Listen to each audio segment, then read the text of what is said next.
And I guess what we want to do is with this show, we wanted to leave people with tips and strategies for conquering the fear, because we can talk about them all day and there's probably plenty of people out there going, oh no, I know what I'm scared of already.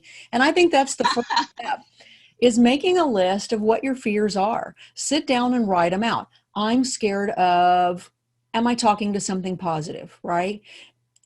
Right. Because if you have a list of them, because I want to give people like homework, I mean, that's me, right? Carol gives Yeah. homework. Yeah. Yeah. Assignments. But when you start listing those fears, you can tackle them one by one. If you don't, they just kind of circle in your brain, right? You just keep going over them over and over them again, and you're not really looking at any answers. You're just regurgitating your fear. So then the next step is, well, okay, so I know I can do this. And that's partly what you're talking about, is like, if you have this fear in you that says, I can't do this, you're not going to be able to do it. And that's a self block. It's a self inhibitor. Yep, And absolutely. so at least for that particular part, as far as fearing being wrong, definitely validation is where to go, and practice. So those are the steps to take to get rid of that fear, is like validation, practice. So just kind of apply these things to anything that might be blocking you. The next thing I want you to do is I want you to make a list of what's positive about using the abilities, because we want to deflect off the fact that everything is fear. We don't want to ignore the fears, but one of the benefits is what's the good that can come out of this? And I think people misunderstand psychic ability so much. They think, oh, it's really cool. It's just predicting the future and telling you when the love of my life is going to come and when the job is going to come. So, I mean, as far as the positive aspects, we'll just stick with that.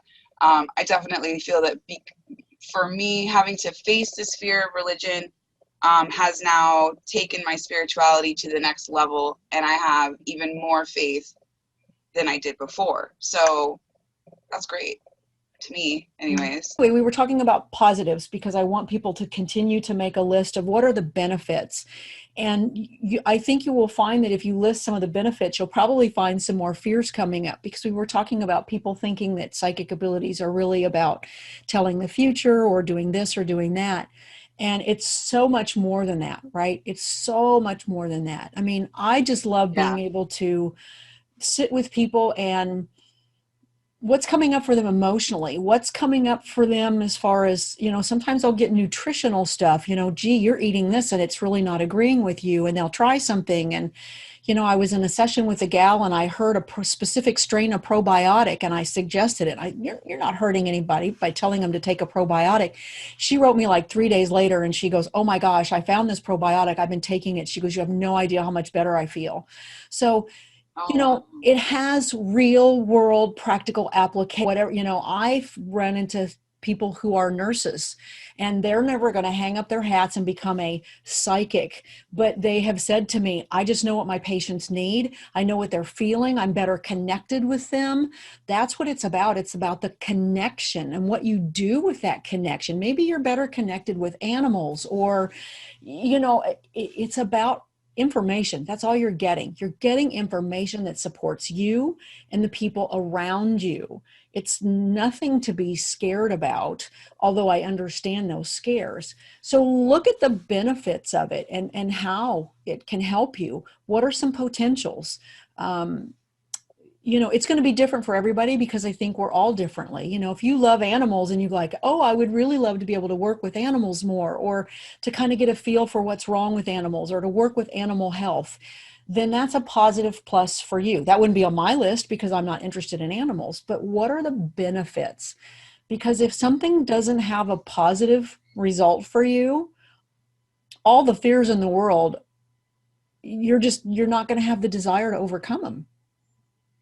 yeah. There has to be something out there that you want for the ability. People, oh, well, I'm just curious, or I think it's really cool, or, here's a great one. People who want to connect with children that have passed. That's a desire. That is a benefit that's so strong. They don't care about their fears. Yeah. That just drives them, It overrides.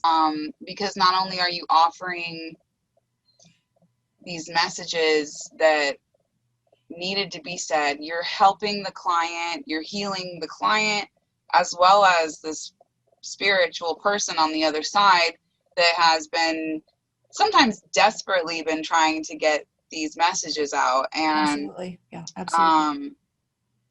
yeah, and so when you kind of feel like you help two birds, one stone, um, in that sense, I think that, I mean, that's a huge benefit. So I think it's important for people to have positive benefits though, you know, I mean, because again, if you're focusing on the fear all the time, it's like, well, how am I going to conquer that?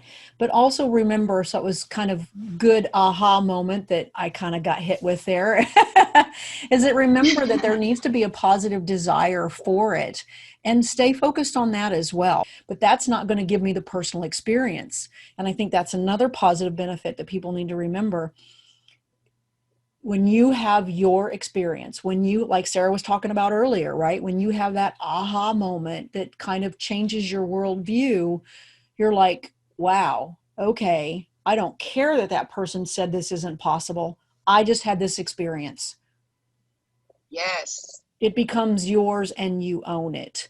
Um, and so that's the okay. So, Well, also, real quick, I was just going to say, just acknowledging and knowing what your fears are is like a major first step. it is. No, that's I very mean, you true. could, yeah, because you could easily eliminate half of that fear just by Identifying saying, it. "Oh, I recognize it." Mhm. So now that I recognize it, anytime it creeps up, I can kind of consciously be like, "Nope, that's a fear. I don't want to deal with that. It's not my bag today." So, you know, so you've got your fear list, you've got your benefit list, you know, so it's kind of, this can be part of your little psychic intuitive journal, right? And you can look at those. And then the other thing then when you have a fear is kind of take a look at what steps can I do to conquer some of those? You know, so let's take for example, okay, I know I'm getting emotional hits from people, right? So I get around people and I pick up their emotions and so on and so forth. And so that scares me because I don't want to say to people, hey, I'm psychically getting this from you. But so, what are some action steps that you can take? And I think if you look at a fear and you set up some action steps for yourself, you can look at that one little something that will help you conquer that fear. Because if you don't have action, the fear is going to remain in charge, right? So you want the desire for something more, which in this case might be helping your coworker, but then what's the action steps that I can take to overcome the fear that she might judge me if I'm tell her that I'm psychic? You don't have to tell her. That makes sense? Yeah, absolutely. I'm trying to think of the answer as you're talking, and I feel like knowledge is always the way you take away fear, because we tend to fear, like fear breaks down to what we don't know or what we don't understand usually. Right, so it's like, oh, this is scary because it's a new territory that I've never explored before. um so again, I would say like this acknowledgement first has got to be the first step. You have to identify what those fears are, um and then really like delve into them, because there's no other way. you No, know you're right. There's no um other way. Yeah. And again, it's true for anything. So, I mean, honestly, you can take these steps and you could apply them to anything that's really if something that you want in life. I want to be a great artist, right? Great. Okay. What are your fears, right? What are the benefits of you being that great artist? So now let's go over here and let's look at, and the more benefits you can have, the better, right? Because when a fear is yeah, overwhelming you, let's go look at that benefit list. These are the things that I want, you know, artistic creativity, feeling in flow, feeling in harmony, recognition, whatever that is on that benefits list. But then don't just let the fears go. I think you're right that identifying it is a key part of it. But I think having those steps too that say, oh, well, I'm going to do this today, right? You know, I'll just put a piece of my artwork on my Facebook page. You know, that's a step. You've shared yourself. You've yes, done something that's taken an action step, and you might be surprised. People might go, oh my gosh, I love your work.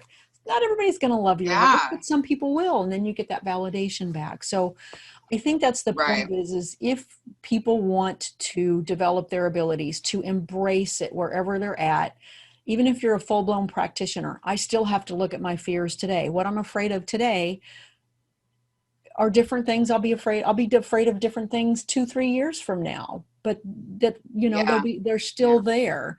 But what are the benefits? What am I getting out of it? I've already know my benefits list to the point that I'm always trying to push through my fears. It doesn't mean that it's easy. It's not. But then I go, well, how do I conquer that? What needs to change? And it might bring you back to your childhood. Because like you were talking about before, it is kind of an individualistic thing. So those steps might look different. If it's just like They will. They'll look really acknowledgement, like, different. Yeah. yeah, because I think for me, for like when we're talking about fear of religion and stuff like that, like that's gonna take a little bit more time. It It does. takes a little bit more, like, it just time and just kind of processing these thoughts and almost like recalibrating what you believe in. That's why I think the acknowledgement of the problem first is probably the best thing, and then go from there as to how to face that fear. And then again, knowledge is power. So is it experience that I need in the situation? Is it more knowledge and information that I need about the fear of the situation? You know, break it down as to why. You know, why exactly am I scared? And then you might be able to figure out what that remedy is. So, No, well, I'm that's great scared because, suggestion. Yeah, yeah. No, those are great. Those are great. Those are great things as well, which is why it's like, right, do a journal and like, what's really, yeah, what's at the heart of some of those fears for you? Because most likely our fears are holding us back in every area of life, not just whether it's this development, it could be about anything else, because fears tend to be yeah, universal in that regard, but also individual. And I think we've left some people with some tangible steps. I would be really curious to encourage people when we post the video to add some comments. What are your common fears? What is it that you've been working to overcome? Share some of your thoughts. Maybe you have some strategies for how you overcame your fears. And I think that's the other thing that's important.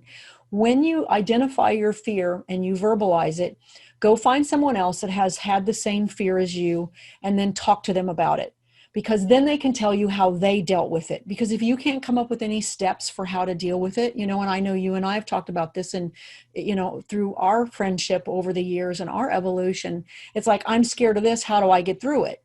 And it may be something that you overcame and you were able to help me, or something that I overcame and I was able to help you. That's how we do yeah, help each other. Find yeah, your fear, find someone else that has the same fear but has gotten through it. And that may be Sarah, it might be me, it might be someone else. And say, how did you get through this? Where did you find your answers? You're still going to have to do the work, but maybe other people can be a resource for helping you to get through that. Because as much as you want your psychic abilities to develop, if you're afraid of something, your mind will protect itself and shut down the connection. And that will happen straight up in a reading. For those of that, anybody that's listening that's a practitioner, ever done a reading and the sitter goes, no, no, no. And the first thing that happens in your brain is, uh-oh, uh-oh, uh-oh. And everything yep, tanks, because your brain goes into a panic mode. You're fearful now you're yep, afraid. I'm wrong. I'm afraid. I'm wrong. yep. That immediately stops the signal from happening.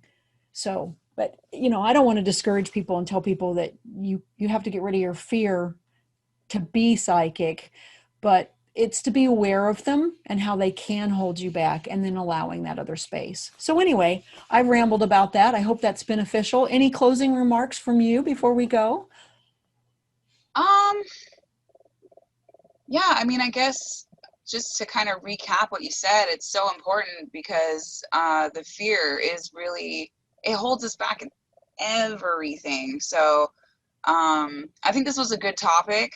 I think that we're going to be talking more about it because it kind of integrates into all these different subjects that we'll be talking about anyways. Mm-hmm. So, I mean, it's a good first step because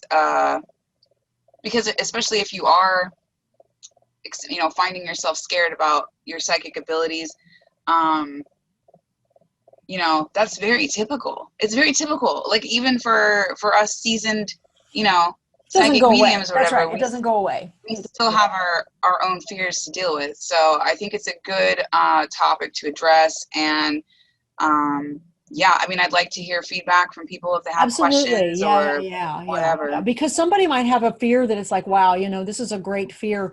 And we could just do an episode just on, you know, maybe highlight a couple of 4 fears or something like that and talk about some of those. And, you know, they may resonate with certain people and not with others. But yeah, yeah. So I Yeah, agree. definitely. Well, I want to tell everybody thanks so much for listening and for being here today. Yeah, We this was plan fun. on doing more of these. We want to be here to be helpful to others. And so, yeah, please leave comments in the show notes. I will have some links to some of the things that I had talked about today, as well as how you can get a hold of Sarah and her website, as well as my website and how you can get a hold of me. And other than that, I'm just so happy that they're here to be here. Anything else before we say goodbye? I don't think so, but this was a lot of fun. It So was. It was. Yeah. Yeah. So we'll get better. It's our first one. I know. All right, everybody. Well, thanks so much for joining us on Project Perspectives, and we will see you next Yay. time. Bye.